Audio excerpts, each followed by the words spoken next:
up, guys? Hopefully, you can hear me. I got the mic on. I'm back. I'm back. I'm back. I'm back. The Vault 500, day 42. Um, been missing in action for a couple of days. I'm upset with myself. Got to get back on track. I got to get back on here doing this every day. Um,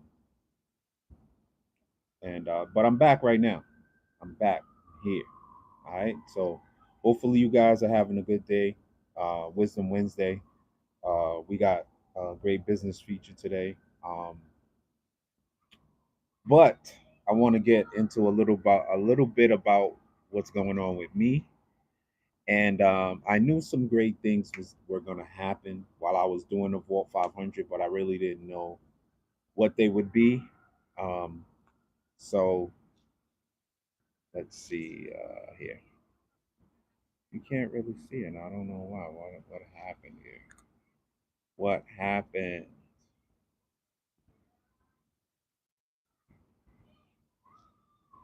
What happened? Here it goes. Yeah. All right. So I am officially a three-time Amazon best-selling author, and I have to thank you guys for that, for going online and supporting what I do. I wouldn't be able to do it if without the audience that I have. Three-time best-selling author. Um, I appreciate you guys. I appreciate the love that I've been getting, and makes me really happy. So you can definitely, all you have to do if you want to check out some of my books is go to Amazon.com and put in Antoine Maurice King, and everything should pop up. But I'm really thankful for you guys. I'm really thankful for all the support that I get. And yeah, I had to say that, man. Three-time best-selling author. Um, and I'm looking forward to building like a new series for you guys to check out. And that's basically what it is. All right. So there's a lot to unpack with this guy, man, that I'm featuring today. It's Wisdom Wednesday. Um, so on Wisdom Wednesdays, I like to maybe give a piece of advice or something that I might feel uh, that might be able to help you guys in your journey as far as being business people and being successful business people, whatever it is that you're trying to do, right? So um,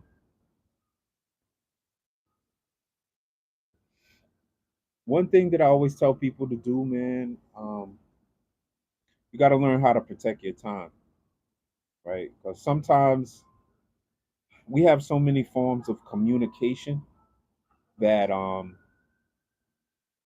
anyone can call you at any time, anyone can email you at any time. You know, sometimes turn your phone off, man. Turn your phone off. You don't have to put yourself available to everyone every minute. Just because someone is calling you doesn't mean you have to pick up. You know what I mean? Unless they leave a message and say it's an emergency. You know, that's one thing that Uh, I try to do all the time is I turn my phone off, or if I see someone calling me, I don't pick it up right away. You know what I mean? So you don't have to make yourself available all the time. You don't have to be available for people all the time. You know what I mean? Don't pick it up. Don't answer. You know what I mean? So it's hard saying no and not picking up your phone when someone calls, but sometimes you need a peace of mind. And sometimes just turn it off. I mean, if I'm going to give any advice to someone, take that advice, man. Learn how to turn the phone off, you know?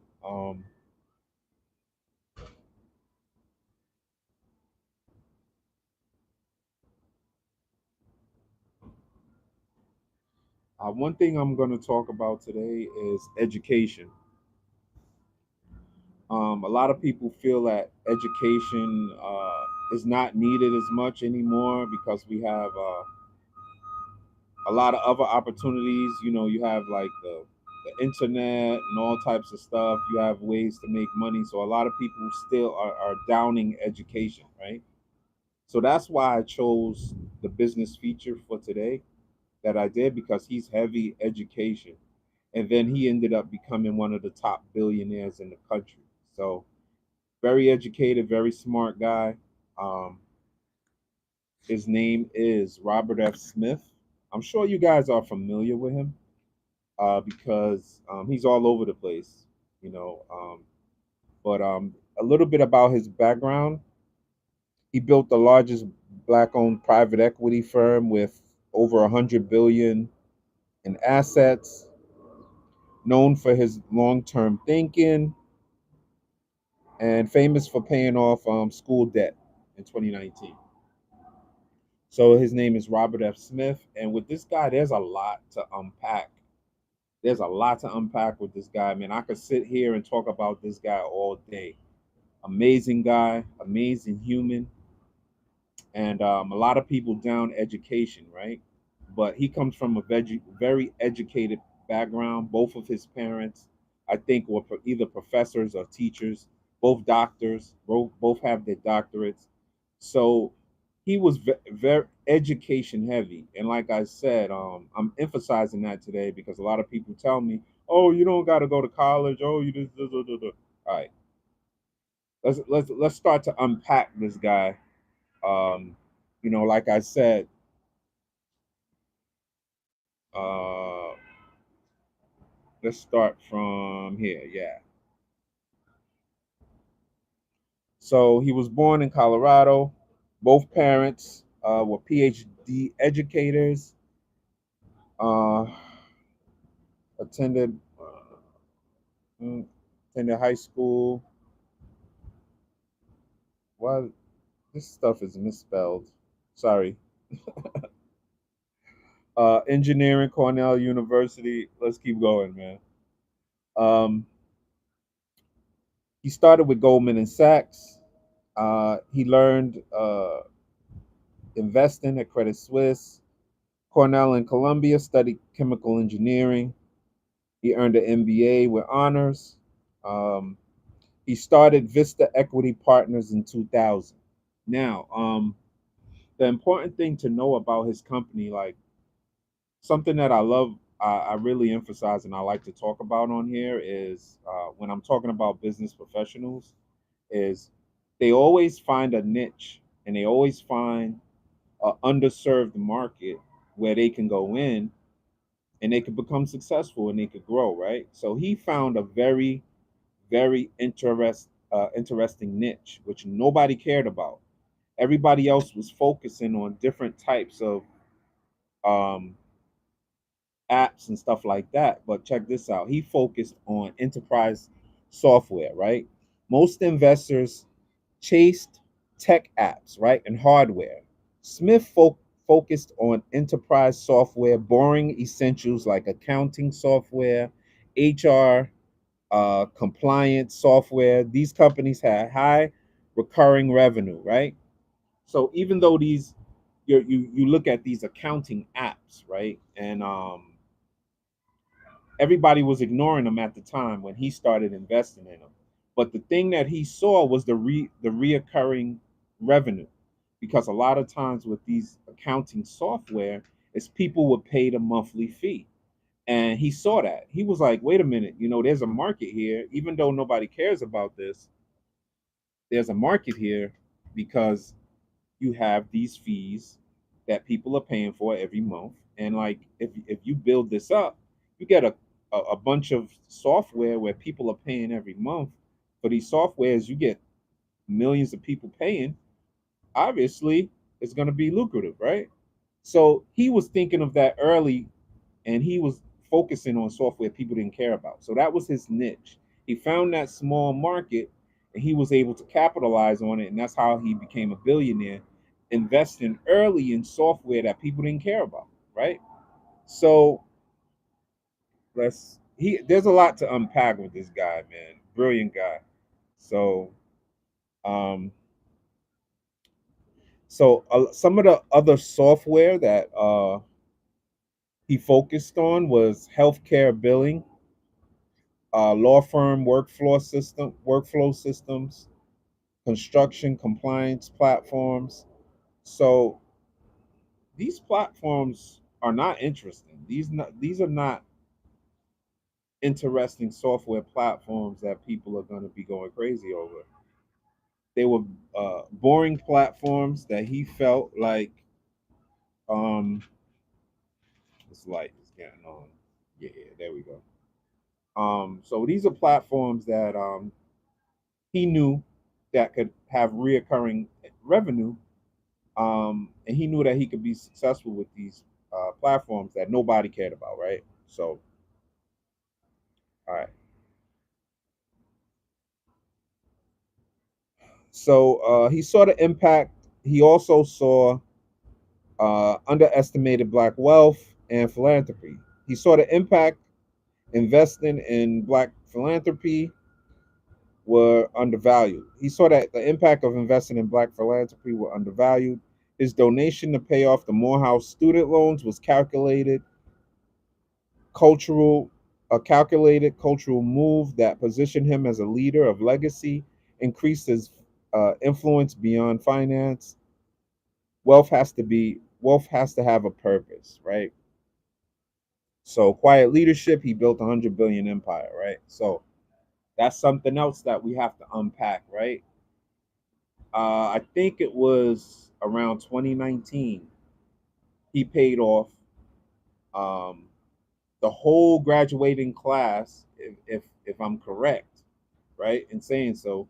He paid off the whole graduating class uh, college loans, and which I think equated to about $34 million, right? And the impact of him paying off those college loans led to a lot of the students being more successful financially because they didn't have that $70,000 debt or whatever debt that they were going to graduate with.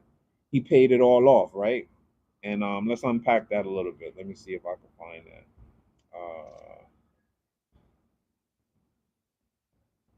Okay, Morehouse College student success. At the time,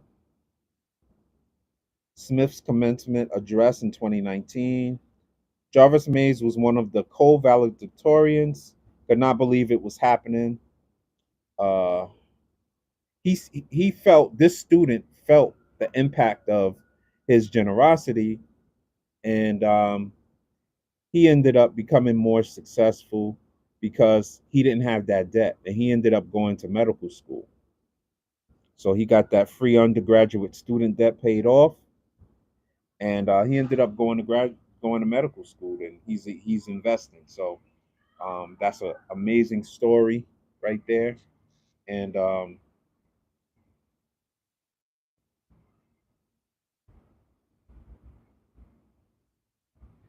let's keep it going. Another story, Frank Lawrence, life changing gift.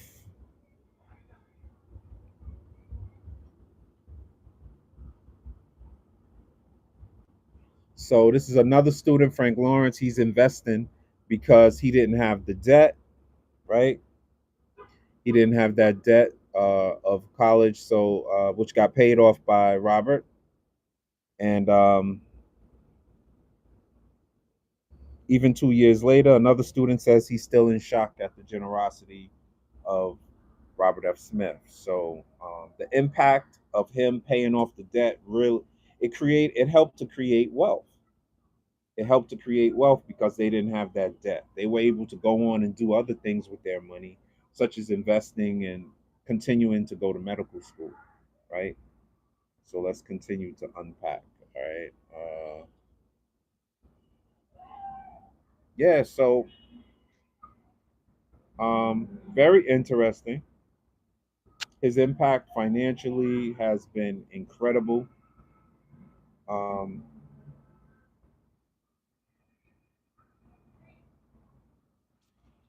and let's continue to unpack. There's so much to unpack with this guy.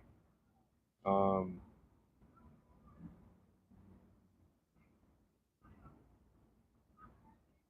He's amazing, man. He's amazing. So let's look at the timeline. Prior to founding Vista Equity Partners, Smith spent 6 years at Goldman and Sachs, overseeing 50 billion in merger and acquisitions. For the investment giants portfolio, technology companies, which included Apple, Microsoft, Texas, Instruments, eBay, Yahoo. When Vista launched in 2000, Smith's decision to focus exclusively on investments in enterprise software was met with skepticism.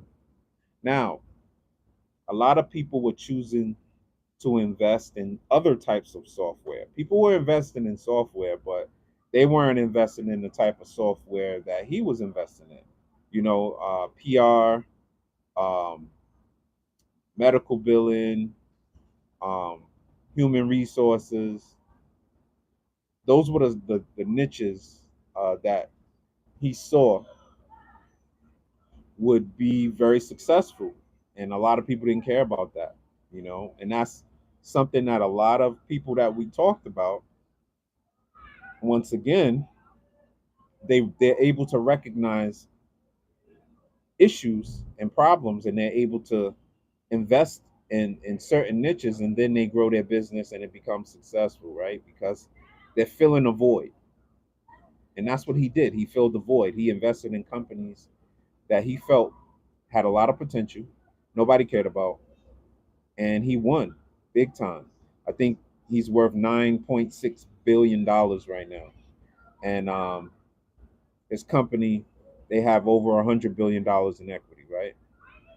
So to overcome enriched misgiving about software, Smith presented the future revenue streams of subscription-based businesses as time, and then it's yeah. So he realized that subscription models were it. He realized that subscription models were it, and a lot of people use subscription models today. Even companies like Amazon, Apple, all these companies have subscription models, and even YouTube, they have a subscription model. So it works. It's effective. If people like you, they'll subscribe and support you. That's the bottom line. People like the software, they're going to subscribe and pay and keep using the software because it helps them, right? Just like if people like what I do on YouTube, they subscribe because they feel like they get a benefit from my videos or my content that I'm creating. But yeah, so subscribe. If you like my content, share my video, share my live video, subscribe, and keep it going. All right, so there's a lot to unpack, man, with Robert F. Smith, man. Congratulations on your success. Amazing human. I'm looking forward to seeing what else you do with your companies and your investments. Incredible, man. Incredible, incredibly human. Again, I'm a best-selling author, guys. So tap in. You can go to Amazon.com and put in Antoine Maurice King. You can check out, some of my books. I'm building a series called Think Like ChatGPT, and if you don't know my series, basically I'm talking about many different subjects from sports to technology to education, and I explain how people can become more, just become better thinkers by thinking more like AI, ChatGPT, and how we can think better for ourselves instead of always running to Google and running to ChatGPT to fix everything, right? How about we just make ourselves think better and make better decisions? So that's what my books are about. It's a series, it's a best selling series, not just one book. My whole series is a best selling series. So if you get a chance, check it out. Antoine Maurice King on Amazon, the Think Like ChatGPT series. And yeah, so that was my little infomercial. All right, let's continue to unpack, man. Um, Robert F. Smith. I think we went over this? He was born in Colorado, PhD. Yeah, I think we went over that. Started at Goldman and Sachs, chemical engineer. All right, so I think that's it. I think I think that's all the information I have on him. But make sure you check out Robert F. Smith. He's an amazing human investor. He found a niche, became a billionaire. He's worth like 9.6 billion.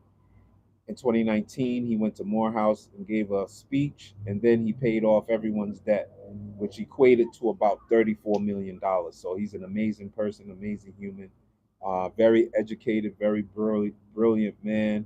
Someone that I look up to. He's definitely somebody that I was very aware of before.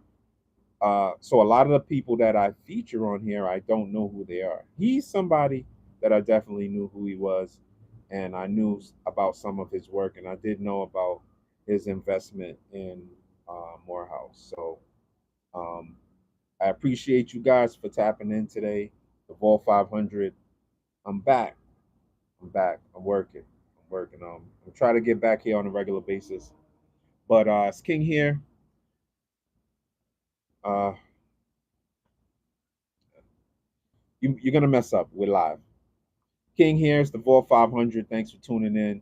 Wisdom Wednesday, day 42. We're going to keep it pushing, guys. Appreciate you.